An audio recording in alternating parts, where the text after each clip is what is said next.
Wow. Okay. Um, with all of the things that we have, such as electronics and as much energy as we use up every day, and you think about like the coal and the fuel and just everything in general, like you hear scientists talk about like global warming is going to happen and stuff like that, and you don't believe it at first until you actually see something of it.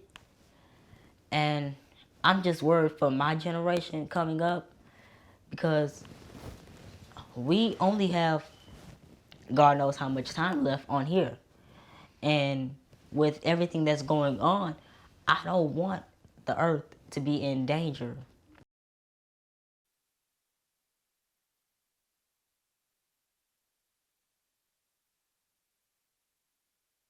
My name is Jonathan Henry. I'm 14 years old. I'm from Galveston, Texas. I attend Ball High School. I'm a freshman. I just love my family and I just love being around people. Galveston, it has a lot of history. It's fun. At times, the community comes together, like during Hurricane Ike. I'm Leon Phillips II, born and raised in Galveston, Texas in 1948. Retired from American Airlines as a skycap. Have a janitorial service that I've had for the last 33 years that I still operate. You know it. Turn around, fat cat. The fat cat with the fat hat. Galveston is 37 miles all the way around. At its widest point is 4 miles. So that means Galveston is long. It's a peninsula. We are the piece of land that actually stops a hurricane from being massive at the oil refineries just on the other side of Galveston Bay. So we are a necessary evil, you know, but we're beautiful, you know, I mean, sunshine, you know, palm trees, bikinis, you know, I mean, what could be better than living on an island?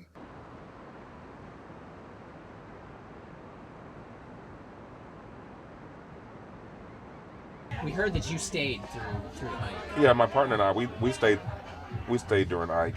We had an option of leaving, but we didn't want to go to nobody else's house. You know, we're very private people. You know, our lifestyle doesn't allow us to be living with somebody else. You know, and we thought about it, and I questioned him, and he was like, "Okay, babe, we got food and everything. We got supplies. We'll go ahead and stay." Yeah, I haven't been to this place since Ike hit, so. Yeah, so um, tell me how it feels right now to see this place. It brings back a lot of memories, you know.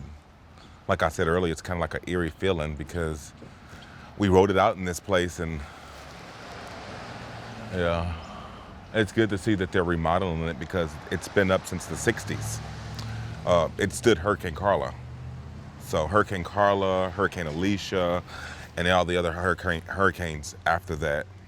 And then the last one we had, of course, was Ike, Hurricane Ike.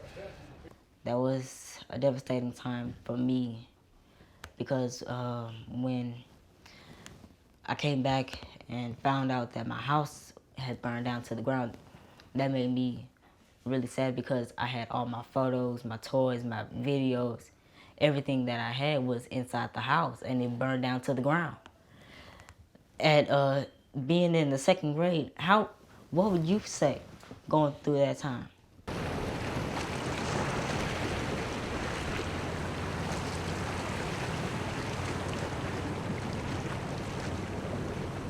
Hurricane Ike was hit Galveston Island in 2008, and it was generally proportioned age-wise with individuals, you would have to be 35, 45 years old, and you wouldn't remember a hurricane prior to that that was as devastating as Hurricane Ike was. Hurricane Ike flooded 75% of Galveston Island. And when I say flooded 75% of Galveston Island, the north side of Broadway was disproportionately hit than the south side. The north side of Broadway, most of the houses got 6, 7, 8 feet of water. The south side of Broadway, some of them got 3 feet, some of them got 2 feet. I got 1 foot of water. The second half of the storm, like I was saying, the second half of the storm, the winds were stronger, and everything. The house started shaking then. I didn't notice the house shaking until the second half of the storm, which was really bad. And that's when the door flew open. That's the main door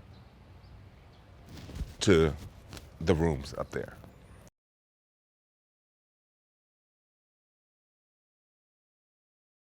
And so that's when from praying, I guess God kind of calmed me down, because I found myself laying against the window. That window had broken, like I said, it had broken, but it had broken during the first half of the storm. So then I already had cardboard up there with my headboard pushed against it. Everything was gone. That made me, now that I think about it, it made me appreciate the things that I have right now, because that lets me know that if another hurricane comes, I know that I have something that I can remember. The more and more the Arctic melts, the more and more water is going to be in the Gulf of Mexico. The more and more water that's in the Gulf of Mexico, Galveston Island is going to have erosion. So the more and more you dig and put sand back up on top, you're giving that water someplace to go, and you're keeping us from becoming a swamp. Now, after Ike had passed, my thoughts of climate change, I'm more thoughtful of it now. I pay more attention to it now,